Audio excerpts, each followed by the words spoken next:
Okay, अब हम बात कर रहे हैं किसके बारे में बात करने वाले हैं आज। लास्ट टाइम हमने देखा सुक्रोज के बारे में। अब हम जो बात करने वाले बच्चों, किसके ऊपर बात करने वाले हैं?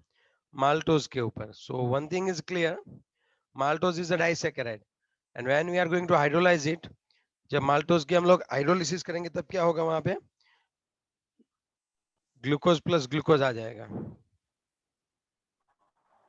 यस और नो? तो यहाँ पे जो है वो दो, यहाँ पे अल्फा डी ग्लूकोज होगा और ये भी अल्फा डी ग्लूकोज होगा, और इन दोनों को जब हम कंबाइन करें, अब जब हम इन दोनों को कंबाइन करें at that time what will happen? Tell me.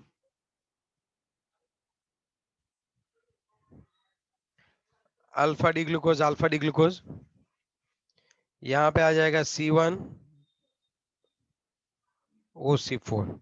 Yes और no? Maltose plus H2O, glucose plus glucose.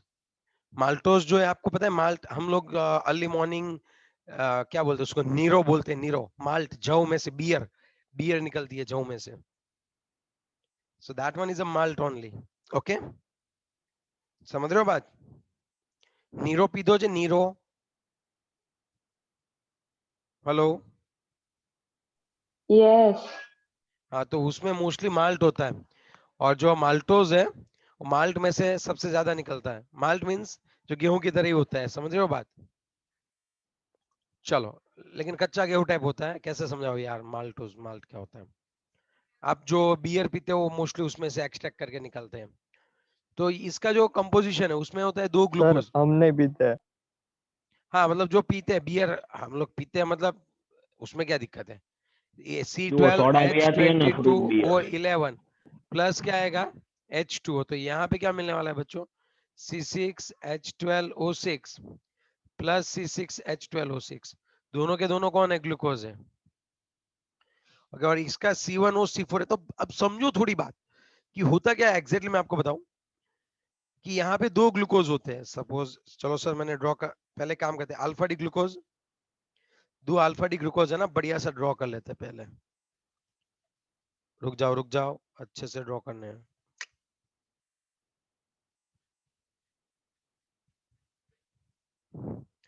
अच्छे से ड्रॉ करना है, ठीक है?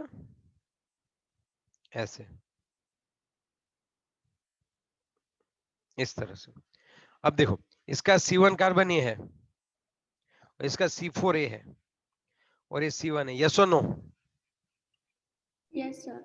1 2 3 4 5 एंड ऊपर आएगा। यहाँ पे हम ऐसे ड्रॉ करते हैं, CH2H एंड H। फिर यहाँ पे कौन आता है? 1 2 3 4, इस तरह से। आगे बात समझ में? यस और no?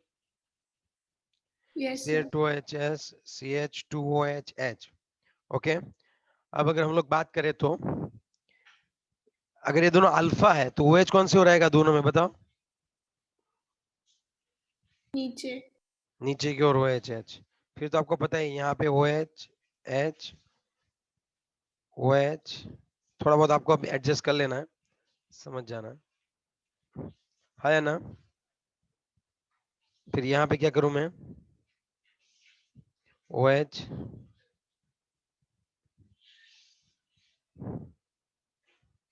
OH OH H H OH, यहाँ पे H। यस और नो? है ना? हो यस गया ये सर। पक्का? इतना इतना हो गया पक्का? ये हो गया अल्फा डी ग्लूकोज, ये भी हो गया अल्फा डी ग्लूकोज। क्या आपको दो अल्फा डी ग्लूकोज दिख रहे हैं अभी अच्छे से? है ना? Yes sir. अब आप सोचो। Yes sir. हाँ, अब आप सोचो, यहाँ से इस OH और इस OH को हम लोग निकालते हैं। अब आप थोड़ा सा सोचो, तो मैं क्या करने वाला हूँ? C1OC4, इसका C1 है और इसका C4, इसका C1, तो यहाँ पे OH है, और इसका C4, तो यहाँ पे भी OH है। इन दोनों को बीच में कौन सी लिंकेज आती है? कोई बताएगा मुझे? इन दोनों के बीच में अभी कौन सी लिंकेज आएगी? ग्लाइकोसिडिक। Glycosidic linkage, yes. तो ये हो गया आपका माल्टोस। अब देखो, पुरानी बुक की बात करूं, जैसे हम लोग पहले पढ़ाते थे 2 साल पहले, उसमें वो लोग ये देखते थे कि माल्टोज में है ना एक फिक्स होता है अल्फा डी ग्लूकोज, जो दूसरा वाला होता है ना वो फिक्स नहीं होता है। ये अल्फा भी हो सकता है और बीटा भी हो सकता है, क्योंकि आप देखो यहाँ पे OH फ्री है, समझ रहे हो, ये ऊपर नीचे हो सकता है, आप समझ रहे हो बात। Yes sir. तो अगर ये नीचे है तो ये अल्फा माल्टोज है, और अगर ये OH ऊपर है तो वो बीटा माल्टोज है। लेकिन इस टेक्स्ट बुक में एनसीईआरटी में उन्होंने फिक्स करके रखा हुआ है कि भाई OH जो ग्रुप है वो नीचे की ओर ही रहेगा, दोनों अल्फा ग्लूकोज रहेंगे। लेकिन अगर कई बार कहीं इक्वेशन पूछ दे तो याद रखना कि माल्टोज जो है वो अल्फा बीटा होता है, एनोमर्स होते हैं maltose as a 2 anomers alpha and beta. तो वो किसके ऊपर डिपेंडेंट होगा, तो एक का तो एनोमेरिक OH यूटिलाइज हो गया है, तो वो डिपेंड होता है दूसरे के ऊपर कि एक तो अल्फा डी ग्लूकोज पक्का है, दूसरा वाला अल्फा है तो अल्फा माल्टोज। अगर दूसरा वाला ग्लूकोज बीटा ग्लूकोज है तो आपका माल्टोज भी कौन सा हो जाएगा बच्चों, बीटा माल्टोज हो जाएगा। ओके, दूसरी एक बात, maltose is a reducing, okay तो मैं यहाँ पे एक काम करता हूँ ना,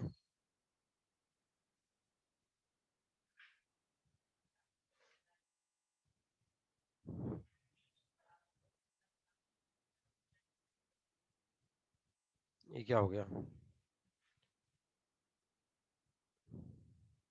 चलो ओके, अब बात करते हैं जो माल्टोज होता है ना बच्चों, इट हैज 2 एनोमर्स,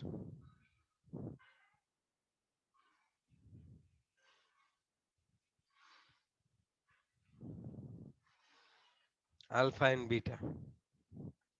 और दूसरी बात हम क्या करने वाले बताओ, it has 2 anomers alpha and beta. दूसरी बात क्या करने वाले बताओ, कि हमारा ये जो माल्टोज है इट्स अ रिड्यूसिंग शुगर। कोई बताएगा क्यों। बिकॉज एनोमेरिक कार्बन पे एक OH ग्रुप प्रेजेंट है। That's what, very good very good, because anomeric carbon के ऊपर OH क्या है बच्चों, प्रेजेंट है। इज इट क्लियर, लिख लिया, तो लिख लेना maltose is a reducing sugar. चलो अब मैं एक बात करने वाला हूँ बहुत बढ़िया सी, माल्टोज के बाद हम जो बात करने वाले, किसकी बात करने वाले बताओ, माल्टोज के बाद अब हम किसकी बात, लैक्टोज। Okay lactose.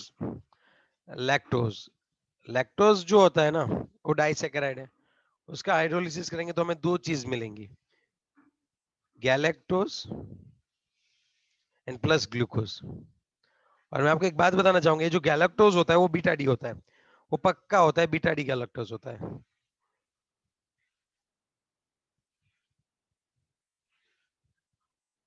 और ये जो होता है ग्लूकोज, इन लोगों ने फिक्स कर दिया कि बीटा डी ग्लूकोज ही लेना है आपको, और इन दोनों के बीच में C1 और C4 लिंकेज होती है। ओके, लैक्टोज होता है जो मेनली मिल्क होता है, मिल्क मिल्क में सबसे ज्यादा जो होता है वो लैक्टोज होता है, उसको लैक्ट शुगर भी बोलते हैं, मींस लैक्टोज मिल्क में होता है बहुत ज्यादा। ओके, सर गैलेक्टोज क्या है, तो मैं आपको एक चीज दिखा दूं, आप पहले है ना एक काम करो, पहले सेम आप जैसे ग्लूकोज ड्रॉ करते हो ना वैसे ग्लूकोज ड्रॉ कर लो। अल्फा और बीटा डी ग्लूकोज ड्रॉ करना आता है आपको, चलो यहाँ पे बीटा डी ग्लूकोज करना है, कोई बताएगा मैं कैसे रखूं,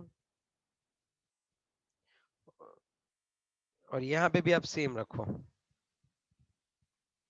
अब देखो, पहले मैं ग्लूकोज ड्रॉ कर देता हूँ बीटा डी ग्लूकोज, तो यहाँ पे OH H, यहाँ पे OH आएगा ना बच्चों, कोई गलत तो नहीं हो रहा है ना, बताना आप अच्छे से।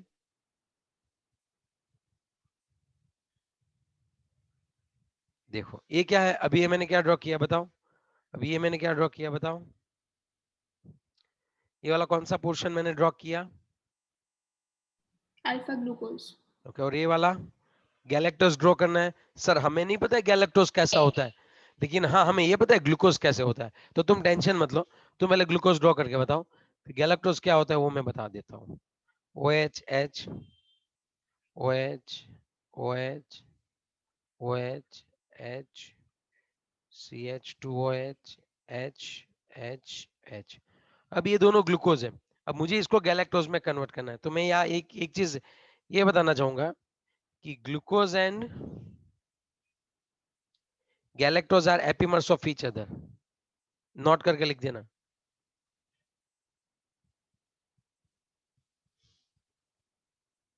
वो दोनों एपिमर्स है। अब ये क्या हो गया एपिमर्स? देखो, एनोमर्स किसको बोलते हैं? एनोमर्स किसको बोलते हैं बताओ? अल्फा बीटा एनोमर्स किसको बोलते हैं? OH ग्रुप की पोजीशन से। लेकिन वो कौन से कार्बन के ऊपर? जब Anomeric carbon. एनोमेरिक कार्बन के ऊपर एनोमेरिक एनोमेरिक कार्बन होता है, वो एनोमेरिक कार्बन की पोजीशन जो होती है वहां से आप डिसाइड करते हो कि वो एनोमर्स है, राइट? Yes. तो अदर देन एनोमेरिक कार्बन, अगर Yes. एनोमेरिक कार्बन के सिवा कोई और अगर कार्बन है और वहां पे OH की पोजीशन चेंज हो रही है, तब हम इसको बोलने वाले हैं एपिमर्स। अब यहाँ पे इसको पकड़ो, मैं आपको बताना चाहूंगा। जैसे मैं इसको रब कर रहा हूँ, देखो आप, मैं किसको रब कर रहा हूँ, ये देखो, देखा मैंने किसको रब किया? C4, 4 नंबर के कार्बन के ऊपर आप थोड़ा सा कंसंट्रेशन बढ़ा दो बच्चों। तो ये था C4, तो ग्लूकोज ही था, सब कुछ सेम, लेकिन सिर्फ और सिर्फ हमारा ये जो C4 कार्बन था वहां पे मैंने थोड़ा सा चेंज कर दिया और वहां पे OH ऊपर चला जाए और H नीचे रख दूं मैं, तब ये बन गया आपका बीटा। बीटा इसलिए यहाँ पे OH नीचे है, बीटा D। ओके, अब प्लस माइनस तो पता नहीं है तो हम लोग लिखेंगे इसको बीटा डी गैलेक्टोज। और ये कौन हो गया साथ में? Beta D glucose. अब इन दोनों के बीच में C1OC4। चलो इसका C1 क्या बोल सकते हैं? ये रहा ना C1, ये रहा C1, और ये 1 2 3 एंड 4, ये रहा C4। इन दोनों के बीच में ग्लाइकोसिडिक बॉन्ड है, ये वाला OH और ये वाला OH। सर। हाँ बोलो, हाँ सर बोलो। बीटा डी ग्लूकोज थोड़ी ना है, अल्फा डी ग्लूकोज है ना। Yes yes yes yes, sorry sorry sorry, ये कौन सा ड्रॉ कर दिया मैंने? अल्फा। तो यहाँ पे भी गलत कर दिया मैंने, अल्फा मतलब OH ऊपर होता है ना। चलो फिर से, सॉरी फॉर दैट। चलो यहाँ पे इसको बोल दिया हमने OH ऊपर है, H नीचे है। यहाँ पे हेलो, ये तो ठीक ही है, ये तो ठीक है। यहाँ पे OH ऊपर आएगा और H नीचे आएगा, तब भी तो ये बीटा होगा। समझे बात? बीटा डी गैलेक्टोज, हाँ अब रेडी है। बीटा है इसलिए OH पहले कार्बन पे ऊपर आएगा, यस और नो? वो गलती हो गई थी मेरी। Now is it clear? अब हम Yes, लोग sir. इसके बीच में ग्लाइकोसिडिक बॉन्ड बनाते हैं। ये है C1 और ये है C4, है या ना? अब इन दोनों के बीच में हमें क्या करना है बताओ? इन दोनों के बीच में हमें एक ऐसे बॉन्ड बनाना है, दैट्स व्हाट। तो ये जो बन गया, ये बन गया आपका C1OC4 ग्लाइकोसिडिक बॉन्ड। ओके, ये आपका बन गया C1OC4 ग्लाइकोसिडिक बॉन्ड। चलो, अगर इसमें कोई डाउट है तो आप पूछ सकते हो मुझे।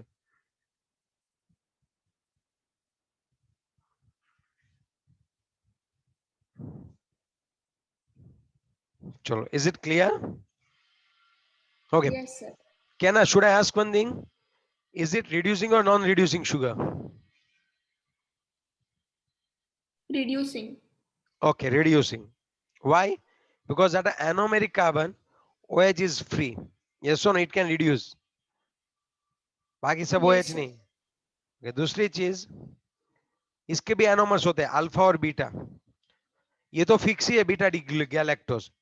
अगर यहाँ पे ग्लूकोज अल्फा है, ये OH नीचे ड्रॉ किया तभी इट्स ओके, तब इसको हम लोग अल्फा लैक्टोज बोलेंगे। अगर OH ऊपर की साइड है तो इसको बीटा लैक्टोज बोलेंगे। So even lactose as anomers, जो आपकी टेक्स्ट बुक में नहीं दिया हुआ है, जो एक्स्ट्रा चीज है। ओके, यस और नो? Yes, sir. और मोस्टली आपकी सिलेबस में से डाइसैकेराइड पॉलीसैकेराइड अभी तो शायद निकाला हुआ है। Okay, but we don't care, we will how to learn it. So पूरा का पूरा ही करवा रहा हूँ। थोड़ा सा इसमें क्या रट्टा मारने का कम रहेगा इस पोर्शन में। ओके, तो सबसे पहले हमने 3 डाइसैकेराइड देखे, कोई बताएगा कौन कौन से देखे? चलो 3 डाइसैकेराइड कौन कौन से देखे हमने? Please tell it to me. Sucrose, maltose, and lactose. Sucrose, maltose and lactose. Lactose. Okay okay done. पक्का वाला ना? Yes, sir. Okay okay. Next one. अब हम देखने वाले हैं पॉलीसैकेराइड. पॉलीसैकेराइड में भी 3 पॉलीसैकेराइड्स हम लोग देखने वाले हैं. ओके, पॉलीसैकेराइड्स में भी हम लोग कितने भाई?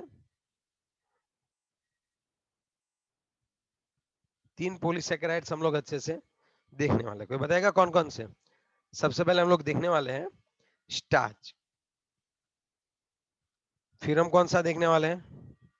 स्टार्च के बाद सेल्यूलोज. और फिर हम कौन सा देखने वाले हैं? स्टार्च, सेल्यूलोज एंड फिर हम कौन सा देखने वाले हैं बच्चों, बताओ? ग्लाइकोजन. यस और नो? Yes, sir. ओके. अब हम बात करते हैं स्टार्च की. तीनों तीन हम देखने वाले हैं. Starch, cellulose and glycogen. Polysaccharides बोलते किसको है?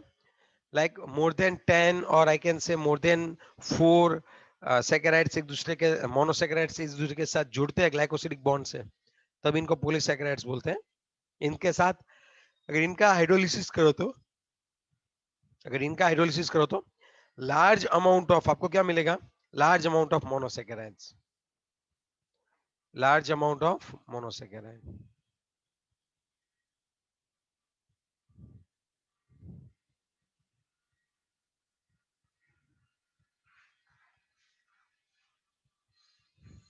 Okay, large amount of monosaccharide. Okay Yes, sir. Okay. तो उसमें हम बात करते हैं सबसे पहले तो ये हो गया आपका पॉलीसैकेराइड. ओके, उसमें हम लोग पहले बात करते हैं स्टार्च के बारे में. तो स्टार्च जो है उसका कॉम्पोजिशन में 2 चीज होती है. नीट में एक क्वेश्चन आया था 2018 या 19 में. From following which sentence is false और इज नॉट ट्रू, ऐसा करके था और वो इसी के ऊपर था. और स्टार्च जो है वो मेडअप है 2 चीजों से बना हुआ होता है. वो एक होता है आपका एमाइलोज और दूसरा जो है बच्चों वो कौन होता है बताओ? दूसरा जो है उसको हम लोग क्या नाम देते हैं? एमाइलोपैक्टिन. यस और नो? पहला कौन सा होता है? एमाइलोज. और दूसरा कौन सा होता है बताओ? दूसरा कौन सा होता है? Amylopectin. Amylopectin. Yes, very good. अब बात यह है कि जो एमाइलोज है it's a linear in nature. ऐसे लीनियर ही होता है. इसमें अल्फा डी ग्लूकोज के लीनियर चेन ही होती है, जबकि एमाइलोपैक्टिन होती है उसमें लीनियर चेन होती है ग्लूकोज की. ये सभी ग्लूकोज के मॉलिक्यूल सब समझो. तो यहाँ पे जो है इसके साथ ही साथ क्या होता है? ब्रांच चेन भी होती है. हेलो, क्या बोला हूं मैं? It's a branch chain of alpha D glucose. Starch के अंदर 15 से 20% जो है, स्टार्च के अंदर 15 से 20% जो है वो एमाइलोज होता है. बाकी आप सोचो तो 80 to 85% कौन होता है? एमाइलोपैक्टिन होता है ना? It's a water soluble in nature होता है और इट्स अ वाटर इनसॉल्युबल होता है. सर डिफरेंस क्या है वो तो बताओ. अरे भाई, स्टार्च के अंदर स्टार्च के 2 कंपोनेंट है, एक होता है एमाइलोज और एक होता है एमाइलोपैक्टिन. ज्यादातर तो एमाइलोपैक्टिन ही होता है, लेकिन साथ में और कौन रहता है? साथ में और कौन रहता है बताओ? Amylose. एमाई. Amylose. हाँ, ओके.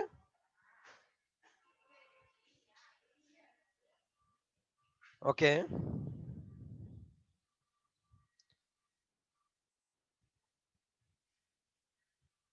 वेरी गुड कृतार्थ, वेरी गुड. चलो नेक्स्ट वन. ऐसा क्यों होता है वो मेन आपको देखना है कि ये वाटर सॉल्युबल है और ये वाटर इनसॉल्युबल है. ओके, अब मैं आपको एक चीज ये बताना चाहता था. अब सोचो जैसे आप लोग आगे बढ़ते हो, यहाँ पे it's like a linear chain of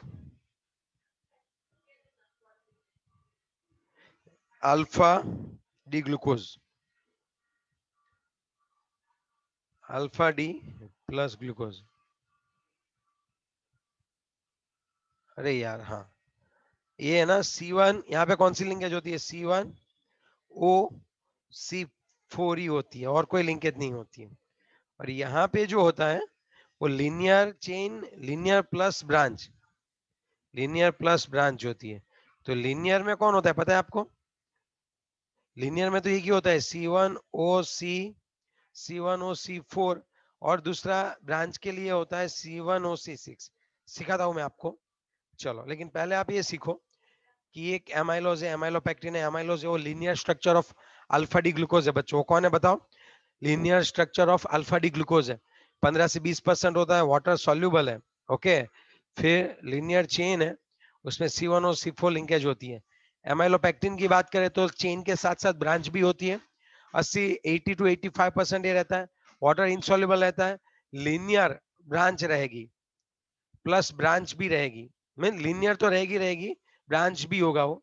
C1OC4 तो मिलता है, साथ ही साथ C1OC6 भी होता है। ओके, अब मैं आपको बताना चाहूंगा ये किस तरह से होता है, ठीक है? Okay, ready? चलो हम देखते हैं इसको।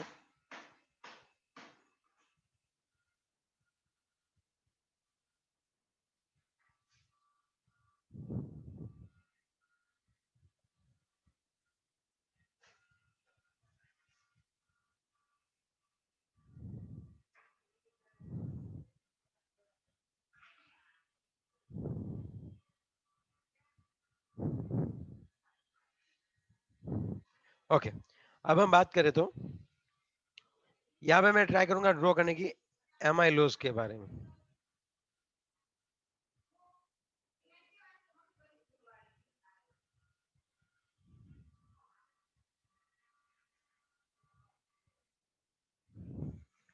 ओके,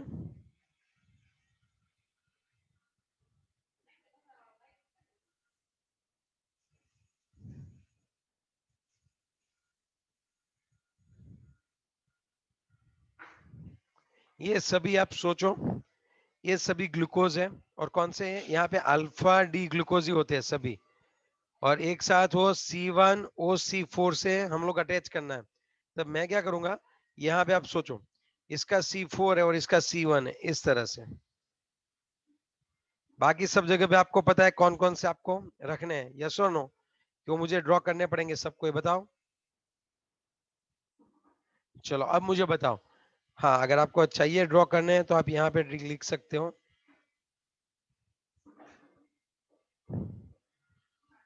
यहां से ऐसे करना।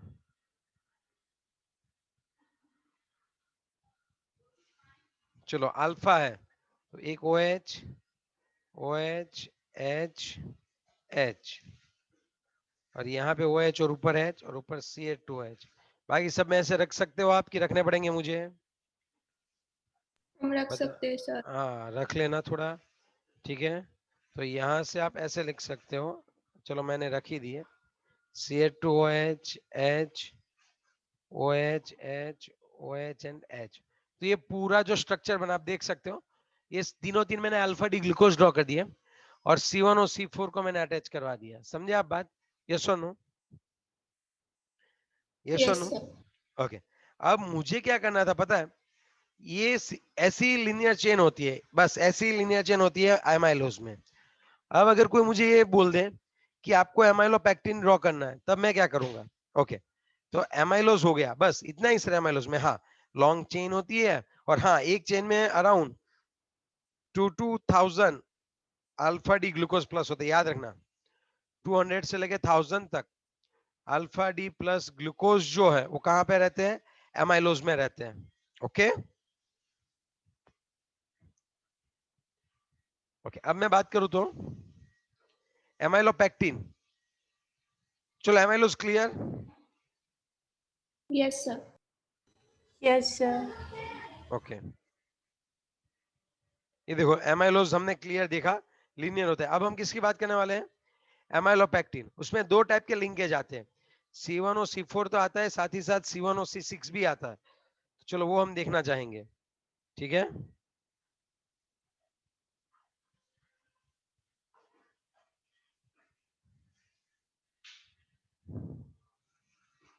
चलो अब हम बात करते हैं एमाइलोपेक्टिन की।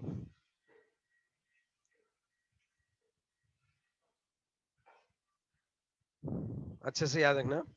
तो एमाइलोपेक्टिन में क्या होता है एग्जैक्टली देखो, यहाँ पे जो है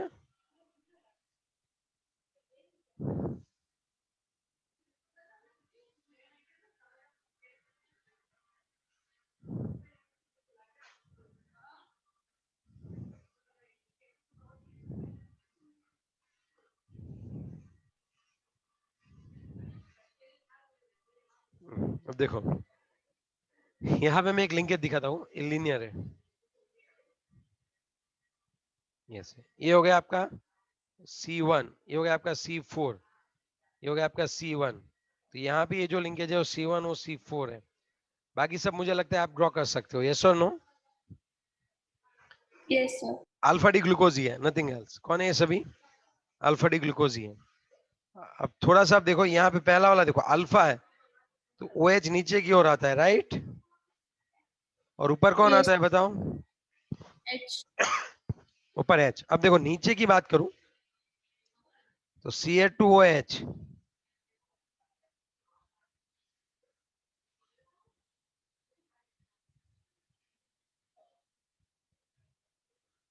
देखो ये वापिस यहाँ पे जो हम जो लिंकेज ड्रॉ करते हैं वो C1 और C4 वाले लिंकेज।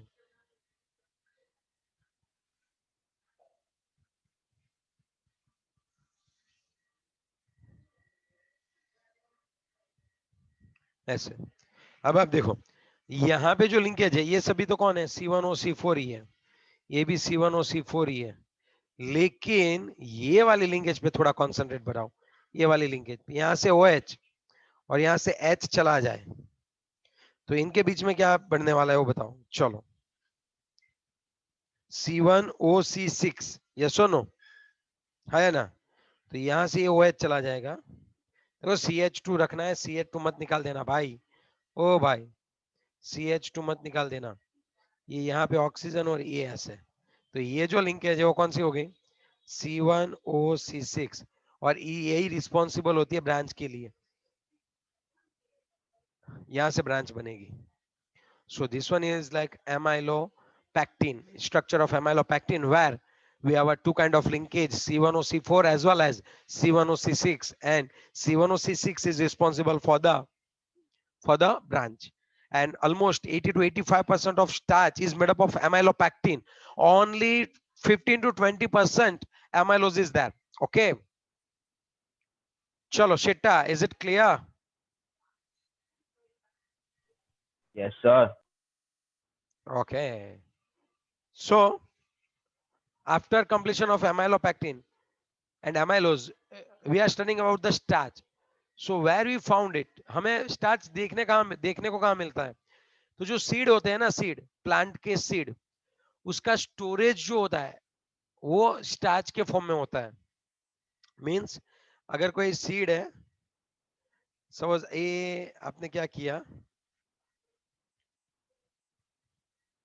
सपोज यहाँ पे ये सीड है, तो सीड के अंदर जो स्टोरेज होता है, storage is in a form of starch. आपने मेज खाई होगी ना, मकाई, मेज, तो उसका जो सीड होता है उसमें सबसे ज्यादा स्टार्च रहता है बच्चों। पोटैटो में स्टार्च होता है, वेजिटेबल्स में स्टार्च होता है। आयोडीन के साथ स्टार्च कौन सा कलर देता है? ब्लू कलर देता है, याद रखना। Iodine will stain that your, iodine will stain. Okay okay Yes, sir. Now जब भी इसको पानी मिलेगा, जब भी इसको पानी और सनलाइट मिलेगा, इसका हाइड्रोलिसिस होगा, इसमें से ग्लूकोज मिलेगा और उसके हिसाब से बाद में जो है उसका ग्रो होगा प्लांट का। लेकिन इनिशियल वो कौन से फॉर्म में होता है बताओ? वाओ, सीड के फॉर्म में स्टार्च होता है as a storage area. Okay, कहां कहां पे स्टार्च देखने को मिलता है? Starch is found in I can say cereals, roots, पेड़ पौधों में, tuber, some vegetable, some fruits, okay इन सब जगह पे हमें क्या मिलता है? स्टार्च, और starch is made up of two thing, amylose, amylopectin. So we have learn it. अगर इसमें किसी को और कोई डाउट है, so now you can ask it to me. आप मुझे वो पूछ सकते हो.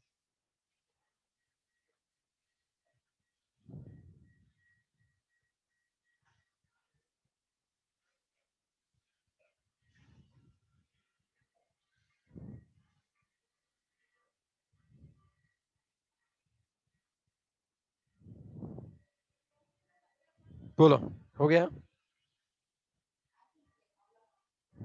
Yes. आगे बढ़ो. अगर आपको कोई डाउट है अब तक तो आप पूछ सकते हो. हाँ यस.